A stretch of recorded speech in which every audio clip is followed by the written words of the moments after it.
अब श्रीमद् भगवद गीता अध्याय नंबर 8 के श्लोक नंबर 16 में कहा है कि ब्रह्मलोक में गए हुए साधक भी फिर लौटकर पुनरावर्ती आते हैं, उनकी जन्म मृत्यु होती है, वो मोक्ष प्राप्त नहीं कर सकते, पूर्ण मोक्ष प्राप्ति नहीं कर सकते। देखिएगा श्रीमद् भगवद गीता अध्याय नंबर 8 के और श्लोक नंबर 16 में, हे अर्जुन, ब्रह्मलोक पर्यंत सब लोग पुनरावर्ती में हैं। यहां देखना, इन स्टार लगा रखे है, इस पे स्टार यहां है, अर्थात जिनको प्राप्त होकर यानी ब्रह्मलोक में जाकर पीछे संसार में आना पड़े, ऐसे पुनरावर्ती कही गई है।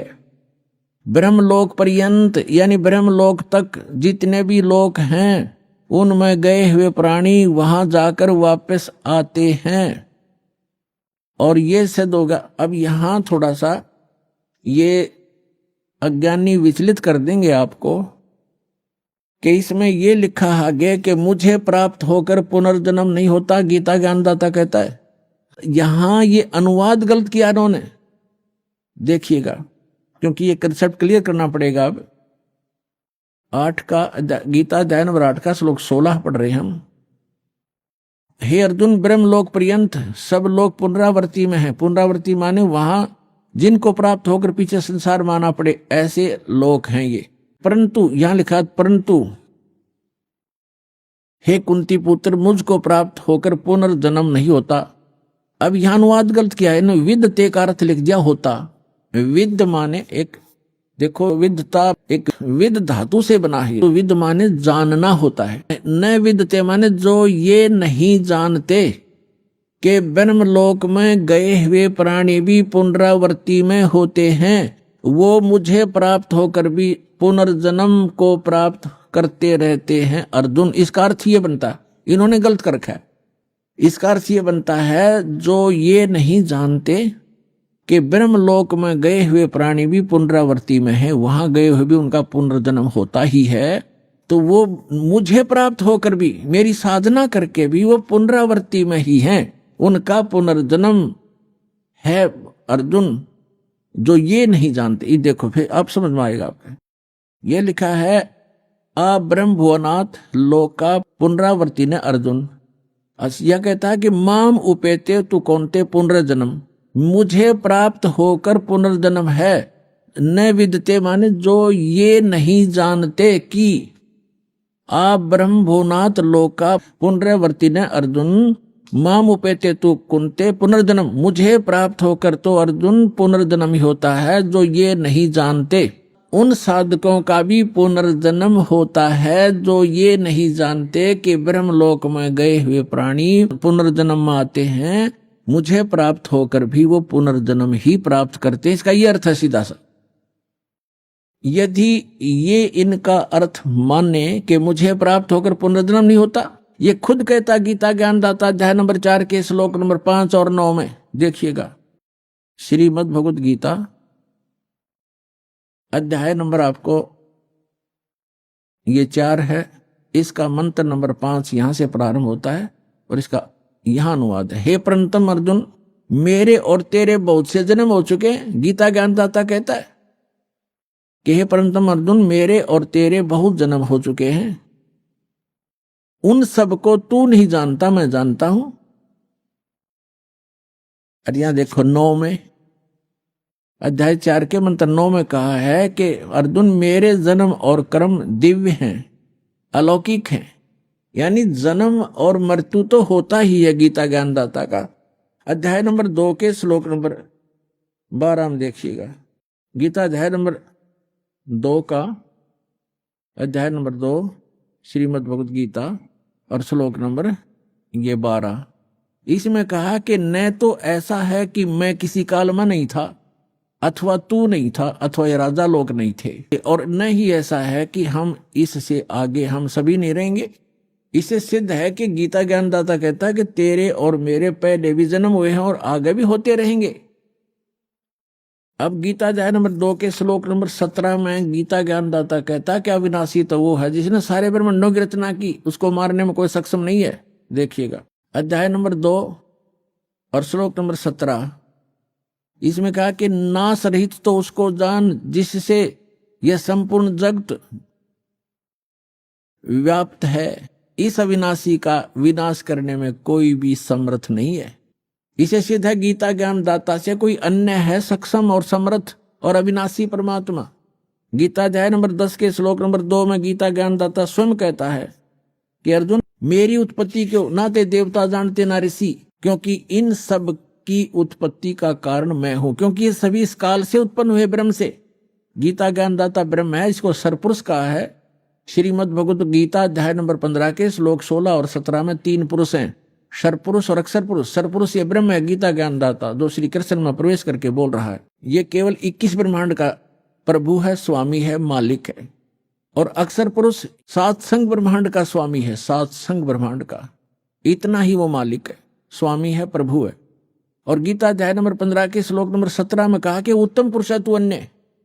उत्तम पुरुष यानी श्रेष्ठ परमात्मा, पुरुषोत्तम तो कोई और है इन दोनों से, सरपुरुष और अक्षर पुरुष से, और वही परमात्मा कहलाता है। उत्तम पुरुषत्व अन्य परमात्मा इति उदाहरत है, यह लोक तरम आविश्य विभर्ति अवैश्वर है, जो तीनों लोकों में प्रवेश करके सबका धारण पोषण करता, वो है विनाशी भगवान।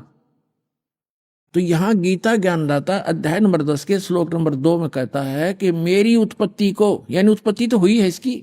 देखो श्रीमद् भगवत गीता 10वां अध्याय है श्रीमद् भगवत गीता का, और ये श्लोक नंबर 2, इसमें कहा कि मेरी उत्पत्ति को न तो देवता लोग जानते हैं न मैं ऋषि जानते हैं, क्योंकि मैं सब प्रकार से देवताओं का और मैं ऋषियों का आदि कारण हूं, यानी इनकी उत्पत्ति मेरे से हुई है।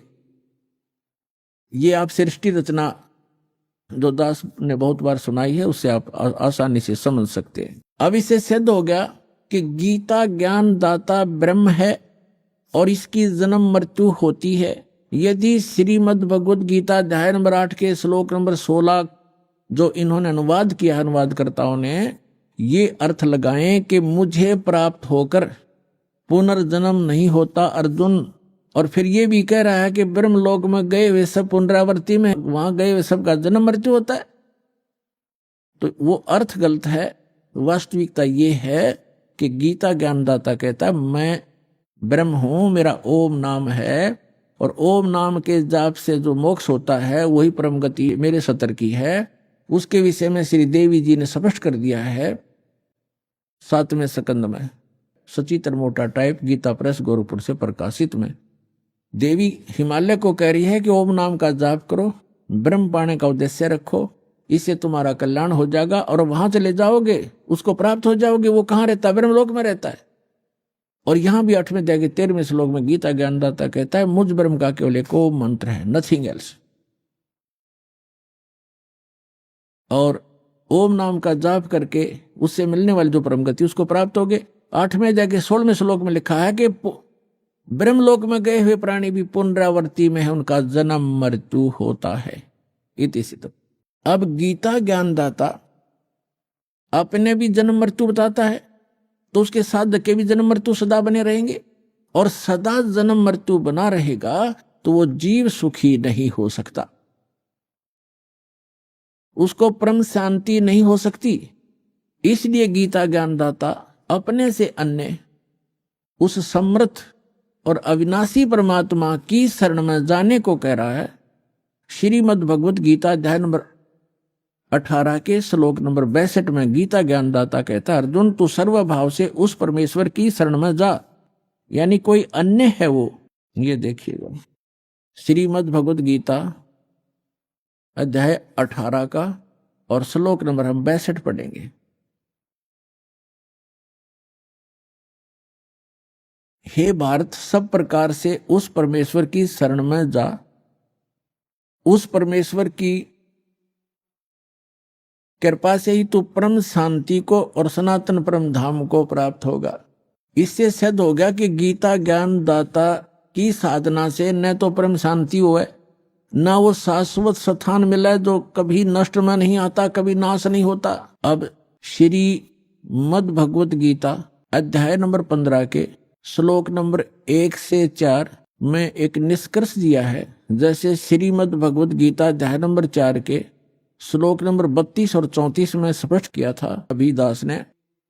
32वें श्लोक में कहा है कि अर्जुन यज्ञों की जानकारी, यानी यज्ञ माने धार्मिक अनुष्ठान साधनाओं की जानकारी सच्चिदानंद घन ब्रह्म यानी उस परम अक्षर ब्रह्म के मुख कमल से उच्चरित वाणी में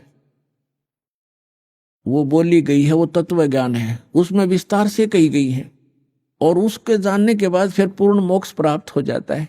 चौथे अध्याय के 34वें श्लोक में कहा कि वो तत्व ज्ञान जो सच्चिदानंद घन ब्रह्म यानी सत्य पुरुष अकाल मूर्त स्वयं अपने मुख कमल से आकर बोलता है, वो तत्व ज्ञान है। और उस तत्व ज्ञान को तू तत्वदर्शी संतों के पास जाकर समझ, उनको दंडोत प्रणाम करने से, कपट छोड़कर प्रसन्न करने से, सरलतापूर्वक प्रसन्न करने से वो तत्वदर्शी संत तुझे उस तत्व ज्ञान का उपदेश करेंगे।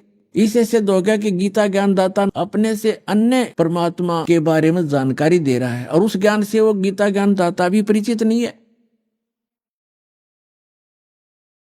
तो उस तत्व ज्ञान का जो तत्वदर्शी संत से पूछने को कहा है, उसकी पहचान बताइए 15वें अध्याय के प्रथम मंत्र में, कि जो संत इस उल्टे लटके हुए संसार रूपी वृक्ष के यानी ऊर्ध्व मूलम अधः शाखम अश्वत्थम प्राहु अव्यम, ऊपर को जड़ वाला नीचे को शाखा वाला, ऊर्ध्व मूलम अधः शाखम अश्वत्थम प्राहु अव्यम छंदासी यस्य प्रणानी ये तम वेद स वेदवित। इसमें क्या बताया है कि ये उल्टा लटका हुआ संसार रूपी वृक्ष है अर्जुन, ऊर्ध्व मूलम अधः शाखम, ऊपर को जड़ और नीचे को शाखा, यानी ऊपर सतलोक में जो परमात्मा रहता है वो मूल है सभी संसार रूपी वृक्ष का। और जैसे पूरे वृक्ष को, पूरे पौधे को, पूरे पेड़ को आहार कहां से मिलता है? मूल से प्राप्त है, जड़ से। तो वो सबका पालनहार, सबका धारण पोषण करने वाला वो मूल परमात्मा, वो मूल मालिक तो ऊपर है। ऊर्ध्व मूलम, इस संसार रूपी वृक्ष की ऊपर को जो जड़ है वो तो पूर्ण परमात्मा है, नीचे को शाखा है, ये संसार रूपी वृक्ष है। और इसके जो सभी विभागों को जानता है स वेदवित, वह तत्वदर्शी संत है। ये देखिए, ये है पंचदशो अध्याय 15वां अध्याय, मंत्र नंबर 1, ऊर्ध्व मूलम अधः शाखम अश्वत्थम प्राहु अव्यम छंदासी यस्य प्रणानी ये तम वेद स वेदवित। ये देखिएगा, ये संसार रूपी वृक्ष का एक चित्र जानो, ऊपर को जड़ और नीचे को शाखा वाला है, ये संसार रूपी वृक्ष है। और जो संत जड़ से लेकर, मूल से लेकर तना, मोटी डार, शाखा और पत्तों तक बता देगा, स वेदवित, वो तत्वदर्शी संत है। अभिदास ने सत्संग के प्रारंभ में कहा था, तुम साहेब तुम संत हो, तुम सतगुरु तुम हंस, गरीबदास तेरे रूप बिना और न दूजा अंश। रामानंद जी ने कहा था कि हे परमात्मा, तुम साहेब तुम भगवान हो, तुम साहेब तुम संत, और तुम सतगुरु तुम हंस हो। सतगुरु माने तत्व ज्ञान, यथार्थ ज्ञान बताने वाले भी आप ही हो। तो उस परमात्मा ने, सच्चिदानंद घन ब्रह्म ने अपनी अमृतवाणी में इन सभी सदग्रंथों का ज्ञान पहले ही बोल रखा है। सतगुरु के लक्षण कहूँ मधुरे बैन विनोद, 4 वेद 60 शास्त्र वो कहे 18 बोध। सतगुरु के लक्षण, सतगुरु की एक पहचान ये भी है कि सभी सदग्रंथों का ज्ञाता होता है वो। तो वो परमात्मा स्वयं ही थे। 600 वर्ष पहले कहा था, अक्षर पुरुष एक पेड़ है, सर पुरुष वाकी डारे, तीनों देवा शाखा है ये पात रूप संसार। खुद भगवान ने अपने द्वारा रची सृष्टि को आप ही बताया था कि अक्षर पुरुष एक पेड़ है। अभिदास ने बताया था गीता अध्याय नंबर 15 के श्लोक 16 और 17 में 3 पुरुष हैं, सर पुरुष, अक्षर पुरुष और परम अक्षर पुरुष। तो यहाँ परमात्मा ने अक्षर पुरुष से शुरू किया, क्योंकि जो मूल मालिक है वो परम अक्षर ब्रह्म है। वो तो जड़ है संसार रूपी वृक्ष की, वो गुप्त होता है, जड़ें हिडन होती हैं, पृथ्वी में छुपी रहती है और सब काम वहीं से हो रहा है। तो ऐसे वो परमात्मा तो प्रोक्ष है, गुप्त है। परमात्मा ने अपने को छोड़कर इस वाणी में अक्षर पुरुष, ज्योत निरंजन सरपुरुष और तीनों देवता रजगुण ब्रह्मा सतगुण विष्णु तमगुण शिव जी और पत्तों की जानकारी इस वाणी में दिया। क्या कहा है कबीर, अक्षर पुरुष एक पेड़ है, अक्षर पुरुष एक पेड़ है, सरपुरुष कहो इसको, निरंजन कहो, सरपुरुष वा की डार और तीनों देवा शाखा है पात्र रूप संसार। तो वो परमात्मा सतगुरु थे और खुद वो सत्ता ज्ञान देने के लिए आते ही आते हैं, ये वेद बताते हैं। अब उन्होंने क्या बताया है देखिएगा, परमात्मा ने यहां से स्टार्ट किया है, अपने को छुपा कर कहा है अक्षर पुरुष एक पेड़ है, जो जमीन से बाहर दिखाई देता है सारा वृक्ष कहलाता है। अक्षर पुरुष एक पेड़ है, ये तना, ये अक्षर पुरुष समझो, और सरपुरुष वा की डार, ये मोटी डार, और तीनों देवा शाखा हैं पाते रूप संसारे। अब यहां परमात्मा ने स्पष्ट कर दिया, अपने को छुपा दिया कि मूल मालिक तो है ही, वो दास भेज दिया ये बताने के लिए कि वो जड़ कौन है, वो परम अक्षर ब्रह्म है। ये देखिएगा इस चित्र के अंदर ये लिखा है स्पष्ट, ये मूल है, पूर्ण ब्रह्म कहो, परमेश्वर कहो, और परम अक्षर ब्रह्म, ये परम अक्षर ब्रह्म है। ये जड़ जो है ये परम अक्षर ब्रह्म को समझो, ये मूल है उस संसार रूपी वृक्ष की। और वो है कौन, ये देखिएगा इधर, पूर्ण ब्रह्म कबीर साहेब, ये कबीर परमेश्वर परम अक्षर ब्रह्म है, ये है संसार रूपी वृक्ष की जड़। और ये अक्षर पुरुष एक पेड़ है, सरपुरुष वा की डार और तीनों देवा शाखा है, ये पात्र। अब हम आते हैं श्रीमद् भगवद गीता के अध्याय नंबर 15 के श्लोक नंबर 1 पर। ऊर्ध्व मूलम अधः शाखम, गीता ज्ञान दाता ने केवल इतना बताया, ऊपर को जड़ नीचे न शाखा वाला ये संसार रूपी उल्टा लटका हुआ संसार रूपी वृक्ष समझो, पीपल का वृक्ष रूप। और छंदासी यस्य प्रणानी, यस्य माने इसके, छंद माने विभागों को, सब भागों को, पार्ट्स को, यह तम वेद, इसके पत्ते आदि जो छंद हैं, इसके विभाग हैं, उनको जो जानता है, उस अज्ञान अंधकार में छपे हुए इस संसार रूपी वृक्ष के सभी विभागों को जो जानता है, स वेदवित, वह वेद के तात्पर्य को जानने वाला है, वो तत्वदर्शी संत है। देखना पंचदशों अध्याय 15वां अध्याय श्रीमद् भगवद गीता का। आदि पुरुष परमेश्वर मूल वाले। अब यहां इन्होंने गड़बड़ कर दिया, यहां तो ठीक लिख दिया, यहां लिख दिया अधः शाखम, ब्रह्मा रूप मुख्य शाखा वाले, ये गलत कर दिया। अधः माने नीचे शाखा वाले लिखना था। अब देखो ये 2 नंबर मंत्र है गीता का 15वें अध्याय का, इसमें अधः 2 बार लिखा है अधः, और इसका अनुवाद इन्होंने किया यहां पर देखो, अधः माने नीचे और अधः माने नीचे, तो यहां शर्मा गए ये, इनका ज्ञान तो था। और ऊर्ध्व माने ऊपर, ऊर्ध्व माने ऊपर, सर्वतर नहीं ऊपर, ऊर्ध्व माने ऊपर, ऊर्ध्वम ऊपर, ऊपर जड़ और नीचे अधः माने नीचे। तो यहां प्रथम मंत्र में 15वें अध्याय का अब यहां लिखना था ऊर्ध्व मूलम, ऊपर को मूल वाला, वो आदि पुरुष परमेश्वर हो तो ठीक है, परम अक्षर ब्रह्म है, ऊपर मूल तो उसकी संसार रूपी वृक्ष की।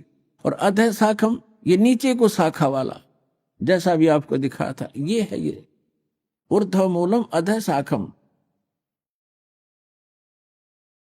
अब गीता ज्ञान दाता ने केवल इतना ज्ञान दिया है कि ऊपर न जड़ और नीचे को शाखा वाला, दैट्स ऑल, उल्टा लटका हुआ ये संसार रूपी वृक्ष जानो। और जो इसके सभी भाग बताएगा सवेदवित, वो तत्वदर्शी संत है। ये देखना अध्याय नंबर 15 का, पंचदशों अध्याय 15वां अध्याय का, और मंत्र नंबर 1।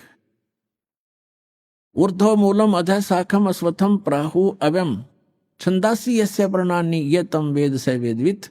इसके पत्तों, प्रणानी माने पत्ते, आदि पुरुष परमेश्वर मूल वाले, यह लिखना था नीचे शाखा वाले, ऊपर को जड़ वाला नीचे शाखा वाला। संसार रूपी पीपल के वृक्ष को अविनाशी कहते हैं। और वेद, छंद माने वेद नहीं होता, छंद माने विभाग भी होता है, जिसके पत्ते कहे गए, इसका अर्थ है।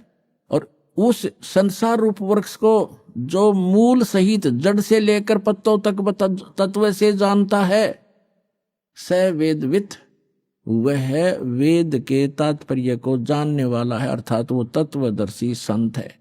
यह पहचान बताती है।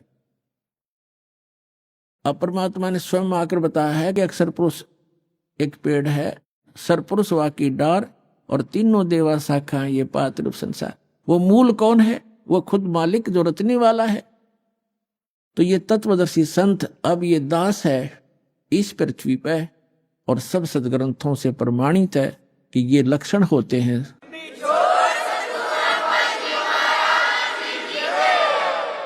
अब इसमें क्या बताया है 15वें अध्याय के तीसरे चौथे में स्पष्ट कर दिया है कि जिस समय वो तत्वदर्शी संत मिल जा और वो तत्व ज्ञान बतावेगा, उस तत्व ज्ञान रूपी शस्त्र के द्वारा इस अज्ञान रूप उलझी हुई गुत्थी को काटकर अर्थात अच्छी तरह समझकर उसके पश्चात परमेश्वर के उस परम पद की खोज करनी चाहिए, जहां जाने के बाद साधक फिर लौटकर कभी संसार में नहीं आते।